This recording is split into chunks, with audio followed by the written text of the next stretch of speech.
ನಿನ್ನ ಭಾಗ್ಯದಲ್ಲಿ ಏನಿದೆಯೋ ಅದು ನಿನ್ನ ಪಾಲಿಗೆ ಸಿಕ್ಕೇ ಸಿಗುತ್ತೆ. ನಿನ್ನದಲ್ಲದ ಯಾವ ಒಂದು ವಿಚಾರವೂ ಕೂಡ ನೀನು ಎಷ್ಟೇ ಪ್ರಯತ್ನಿಸಿದರೂ ನಿನಗೆ ಸಿಗುವುದಿಲ್ಲ. ಚಿಂತೆ ಮಾಡುವುದನ್ನು ಬಿಟ್ಟು ಈ ಜೀವನದಲ್ಲಿ ಬರುವುದೆಲ್ಲವನ್ನೂ ಬರುವ ರೀತಿಯಲ್ಲೇ ಸ್ವೀಕರಿಸು. ಮನುಷ್ಯರು ತಾನು ಮಾಡಿರುವ ಕರ್ಮದ ಫಲವನ್ನು ಈ ಜನ್ಮದಲ್ಲಿ ಅಥವಾ ಮುಂದಿನ ಜನ್ಮದಲ್ಲಿ ಅನುಭವಿಸುವುದು ಶತಸಿದ್ಧ ಎನ್ನುವ ಜ್ಞಾನವನ್ನು ಯಾವಾಗ ಅರ್ಥ ಮಾಡಿಕೊಳ್ಳುತ್ತಾರೋ ಆಗ ಈ ಪ್ರಪಂಚ ಬದಲಾವಣೆಯ ದಾರಿಯಲ್ಲಿ ಸಾಗುತ್ತಿದೆ. ಹಿಂದಿರುಗಿ ಚರಿತ್ರೆಯನ್ನು ನೋಡಿದರೆ ಅದರಲ್ಲಿ ಗೆದ್ದವರಿಗೆ ಗೆಲುವಿನ ಸ್ಥಾನವಿದೆ, ಸೋತವರಿಗೆ ಇಂತಹ ವೀರನ ಜೊತೆಗೆ ಯುದ್ಧ ಮಾಡಿ ಸೋತ ಎನ್ನುವ ಸ್ಥಾನವಿರುತ್ತದೆ. ಆದರೆ ನಿಂತು ನೋಡುವವರಿಗೆ, ಟೀಕೆ ಮಾಡಿ ನಗುವವರಿಗೆ ಚರಿತ್ರೆಯಲ್ಲಿ ಯಾವುದೇ ಸ್ಥಾನ ಇಲ್ಲ. ಸಿಟ್ಟಿನಲ್ಲಿ ಮಾತಾಡಿದರೆ ನಮ್ಮ ಗುಣವನ್ನು ಕಳೆದುಕೊಳ್ಳುತ್ತೇವೆ. ಅದಕ್ಕಿಂತ ಹೆಚ್ಚಾಗಿ ಮಾತನಾಡುವುದರಿಂದ ಶಾಂತಿಯನ್ನು ಕಳೆದುಕೊಳ್ಳುತ್ತೇವೆ. ಅನಗತ್ಯವಾಗಿ ಮಾತನಾಡುವುದರಿಂದ ಕೆಲಸ ಕಳೆದುಕೊಳ್ಳುತ್ತೇವೆ. ಅಹಂಕಾರದಿಂದ ಮಾತನಾಡಿದರೆ ಇರುವ ಪ್ರೀತಿಯನ್ನು ಕಳೆದುಕೊಳ್ಳುತ್ತೇವೆ. ಸುಳ್ಳು ಮಾತನಾಡಿದಾಗ ಹೆಸರನ್ನು ಕಳೆದುಕೊಳ್ಳುತ್ತೇವೆ. ವೇಗವಾಗಿ ಮಾತನಾಡಿದಾಗ ಅರ್ಥವನ್ನು ಕಳೆದುಕೊಳ್ಳುತ್ತೇವೆ. ಆದರೆ ಪ್ರೀತಿಯಿಂದ ಮಾತನಾಡಿದರೆ ನೀವು ಎಲ್ಲವನ್ನೂ ಗಳಿಸಿಕೊಳ್ಳುತ್ತೀರಿ. ನೀವು ಮಾಡುವ ಕೆಲಸದ ಮೇಲೆ ನಿಷ್ಠೆ, ಗೌರವ ಇರಲಿ. ಅದರಿಂದ ಯಾವುದೇ ಪ್ರತಿಫಲವನ್ನು ಎದುರು ನೋಡಬೇಡಿ. ಒಂದು ವೇಳೆ ನೀವು ಮಾಡುತ್ತಿರುವ ಕೆಲಸಗಳಲ್ಲಿ ನಿಮ್ಮ ಗುರಿ ತಲುಪುವುದು ವಿಫಲವಾದರೆ ಅದಕ್ಕಾಗಿ ನೀವು ಬಳಸುತ್ತಿರುವ ತಂತ್ರವನ್ನು ಬದಲಾಯಿಸಿ, ಹೊರತು ನಿಮ್ಮ ಗುರಿಯನ್ನಲ್ಲ. ನೀವು ಮಾಡುತ್ತಿರುವ ಎಲ್ಲ ಕೆಲಸಗಳನ್ನು ತಪ್ಪದೇ ಮಾಡಿ, ಆದರೆ ಅವುಗಳನ್ನು ದುರಾಸೆಯಿಂದ, ಅಸೂಯೆಯಿಂದ, ಕಾಮದಿಂದ, ಅಹಂಕಾರದಿಂದ ಮಾಡಬೇಡಿ. ಇವುಗಳನ್ನು ಹೊರತಾಗಿ ಪ್ರೀತಿ, ಕರುಣೆ, ವಿನಮ್ರತೆ ಹಾಗೂ ಭಕ್ತಿಯಿಂದ ಮಾಡಿ. ಜೀವನದಲ್ಲಿ ನಡೆಯುವುದಿಲ್ಲವೋ ಒಳ್ಳೆಯದಕ್ಕಾಗಿಯೇ ನಡೆಯುತ್ತದೆ.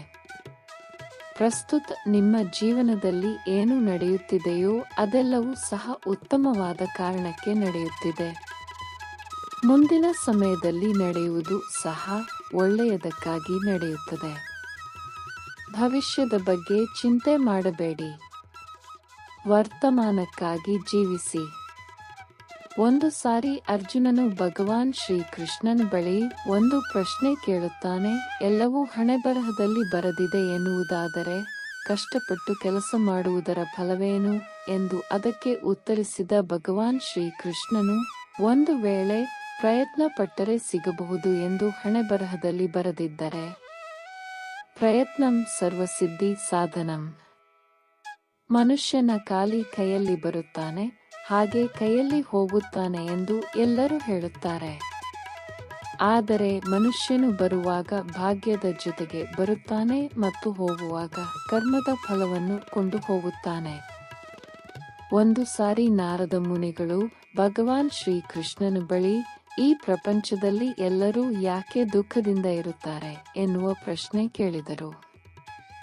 ಅದಕ್ಕೆ ಭಗವಾನ್ ಶ್ರೀಕೃಷ್ಣ ಮುಗುಳ್ನಗುತ್ತಾ ನೀಡಿದ ಉತ್ತರ ಹೀಗಿತ್ತು: ಸುಖ ಎನ್ನುವುದು ಎಲ್ಲರಲ್ಲಿಯೂ ಇದೆ, ಆದರೆ ಮತ್ತೊಬ್ಬರ ಸಂತೋಷ ನೋಡಿ ಎಲ್ಲರೂ ದುಃಖಪಡುತ್ತಿದ್ದಾರೆ.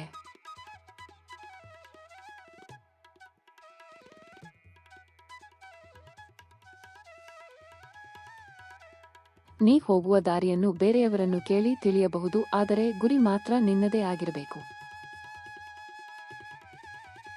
ಮೋಸ ಮಾಡಿದವರು ಈ ಕ್ಷಣಕ್ಕೆ ಸಂತೋಷವಾಗಿರಬಹುದು, ಆದರೆ ಮೋಸಕ್ಕೆ ಒಳಗಾದ ವ್ಯಕ್ತಿ ಪ್ರತಿದಿನ ಸುರಿಸುವ ಕಣ್ಣೀರ ಧಾರೆ ಮೋಸಗಾರನಿಗೆ ಪಾಪದ ಸಮುದ್ರವಾಗಿ ಮಾರ್ಪಟ್ಟು ಅದರೊಳಗೆ ಮೋಸಗಾರನನ್ನು ಮುಳುಗಿಸಿ ಬಿಡುತ್ತೆ. ಇದು ಕಟ್ಟು ಸತ್ಯ.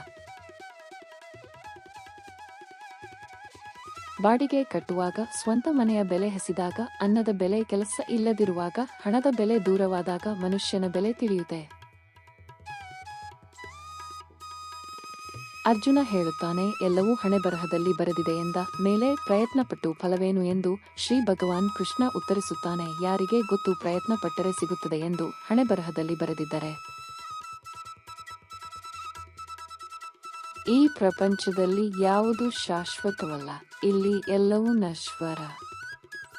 ಪ್ರತಿಯೊಬ್ಬರ ದೇಹಕ್ಕೂ ಒಂದು ಆಯಸ್ಸು ಇರುತ್ತದೆ. ಹಾಗಾಗಿ ನಿಮ್ಮ ಗುರುತಿಗಾಗಿ ದೇಹವನ್ನು ಬಳಸಿಕೊಳ್ಳುವುದರಿಂದ ಯಾವುದೇ ಪ್ರಯೋಜನ ಇಲ್ಲ. ಆತ್ಮವನ್ನು ಬಿಟ್ಟು ಎಲ್ಲವೂ ನಶ್ವರ. ದೇಹ ಅಂತ್ಯವಾದ ನಂತರ ನಾವು ಏನನ್ನೂ ತೆಗೆದುಕೊಂಡು ಹೋಗಲು ಆಗುವುದಿಲ್ಲ. ಯಾರನ್ನು ಜೊತೆಗೆ ಕರೆದುಕೊಂಡು ಹೋಗುವುದು ಸಾಧ್ಯವಿಲ್ಲ.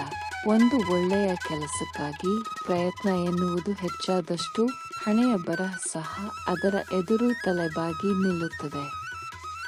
ಇದು ನಿಶ್ಚಿತವಾದದ್ದು. ನೆಮ್ಮದಿ ಎನ್ನುವುದು ಹಣ ಅಥವಾ ವಸ್ತುಗಳಲ್ಲಿ ಇರುವುದಿಲ್ಲ, ಬದಲಾಗಿ ನಮ್ಮ ಮನಸ್ಸು ಮತ್ತು ಯೋಚನೆಯಲ್ಲಿ ಇರುತ್ತದೆ. ಕಷ್ಟವೇ ಪಡದೆ ಸಿಗುವ ಸುಖ ಸಂತೋಷ ತರುವುದಿಲ್ಲ. ಹಾಗಾಗಿ ಸಂತೋಷವನ್ನು ಕಷ್ಟದಲ್ಲಿ ಹುಡುಕಿ. ಬದುಕೆನ್ನುವ ಈ ಹೋರಾಟದಲ್ಲಿ ನಾವು ಮಾಡುವ ಎಲ್ಲಾ ಕೆಲಸಗಳನ್ನು ಪ್ರಾಮಾಣಿಕತೆಯಿಂದ ಮಾಡಬೇಕು. ಏನಾಗಬೇಕು ಅದು ಹಾಗೆ ಆಗುತ್ತದೆ. ಅದನ್ನು ತಡೆಯಲು ಯಾರಿಂದಲೂ ಸಾಧ್ಯವಿಲ್ಲ. ಸ್ನಾನ ದೇಹವನ್ನು, ದಾನಧನವನ್ನು, ಯೋಗ ಜೀವನವನ್ನು, ಪ್ರಾರ್ಥನೆ ಆತ್ಮವನ್ನು, ವ್ರತ ಆರೋಗ್ಯವನ್ನು, ಕ್ಷಮೆ ಸಂದರ್ಭವನ್ನು, ಪರೋಪಕಾರಿ ಅದೃಷ್ಟವನ್ನು ಪವಿತ್ರ ಮಾಡುತ್ತದೆ. ದೇವರಿಗೆ ಪೂಜೆ ಮಾಡುವುದರಿಂದ ಪುಣ್ಯ ಬರುವುದಿಲ್ಲ. ಒಳ್ಳೆಯ ಬುದ್ಧಿ, ಒಳ್ಳೆಯ ಯೋಚನೆ, ಒಳ್ಳೆಯ ಕೆಲಸಗಳು, ಒಳ್ಳೆಯ ಮಾತುಗಳು, ಒಳ್ಳೆಯ ವರ್ತನೆ, ಕರುಣೆ ಹಾಗೂ ಅಹಿಂಸೆಯಿಂದ ಪುಣ್ಯ ಪ್ರಾಪ್ತಿಯಾಗುತ್ತದೆ. ಮುಂದಿನ ಜನ್ಮಕ್ಕೆ ಈ ಜನ್ಮ ಬುನಾದಿ ಆಗಿರುತ್ತದೆ ಎನ್ನುವುದು ಸತ್ಯ. ಮನಸ್ಸಿಗೆ ಮದ ಹೆಚ್ಚಾದಾಗ ಸ್ಮಶಾನದಲ್ಲಿ ತಿರುಗಾಡಿ ಬರಬೇಕು ಎಂದು ಹೇಳುತ್ತಾರೆ. ಯಾಕೆಂದರೆ ನಾವು ನನ್ನದು ಎಂದು ಹೇಳಿ ಮೆರೆದು ಮಣ್ಣಾದ ಅದೆಷ್ಟೋ ಜನರು ಅಲ್ಲಿ ನೋಡಬಹುದು. ಸತ್ಯದ ದಾರಿಯಲ್ಲಿ ಚಲಿಸಿ ಆ ದಾರಿಯಲ್ಲಿ ನಡೆಯುವಾಗ ನೀನು ಪಾತಾಳಕ್ಕೆ ಬಿದ್ದರೂ ಸಹ ನಿನ್ನನ್ನು ಮೇಲಕ್ಕೆ ಎತ್ತಲು ನಾನು ಬರುತ್ತೇನೆ. ಸ್ವರ್ಗದಲ್ಲಿ ಸಾವು ಹೊರತುಪಡಿಸಿ ಇನ್ನೆಲ್ಲವೂ ಇದೆ. ಭಗವದ್ಗೀತೆಯಲ್ಲಿ ಸುಳ್ಳನ್ನು ಹೊರತುಪಡಿಸಿ ಇನ್ನೆಲ್ಲವೂ ಇದೆ. ಈ ಪ್ರಪಂಚದಲ್ಲಿ ಬೇರೆ ಎಲ್ಲವೂ ಇದೆ. ಆದರೆ ನೆಮ್ಮದಿ ಇಲ್ಲ. ಎಲ್ಲಾ ಮನುಷ್ಯರು ಬಳಿ ಎಲ್ಲವೂ ಇದೆ, ಆದರೆ ಶಾಂತಿ ಇಲ್ಲ. ಇದೇ ರೀತಿಯಾದ ಹೆಚ್ಚಿನ ವಿಡಿಯೋಗಾಗಿ ನಮ್ಮ ಚಾನೆಲ್ ಅನ್ನು ಸಬ್ಸ್ಕ್ರೈಬ್ ಮಾಡಿ. ಈ ವಿಡಿಯೋ ನಿಮಗೆ ಇಷ್ಟವಾಗಿದ್ದರೆ ಒಂದು ಲೈಕ್ ಮಾಡಿ. ಧನ್ಯವಾದ.